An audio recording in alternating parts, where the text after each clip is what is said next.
হজরত ফাতেমা রাদিয়াল্লাহু তাআলা আনহুর বিয়ে হয় হজরত আলী রাদিয়াল্লাহু তাআলা আনহুর সঙ্গে।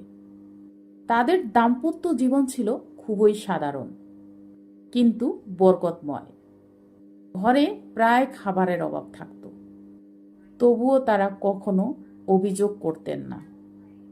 স্বামী স্ত্রীর মধ্যে পারস্পরিক সম্মান ও ভালোবাসা, আল্লাহর ভীতি তাদের সংসারকে আদর্শে পরিপূর্ণ করেছিলেন। মানুষকে পুরোপুরি সন্তুষ্ট করা সম্ভব না এবং সবার মন জয় করাও যায় না। এটি করতে গেলে তুমি কখনো মানুষ পর্যায়ে থাকবে না, কারণ বিশেষ হুঁশ জ্ঞান শেষে তুমি হয়ে পড়বে চরম হতাশ, ব্যর্থ, ব্যক্তিহীন, সস্তা কেউ।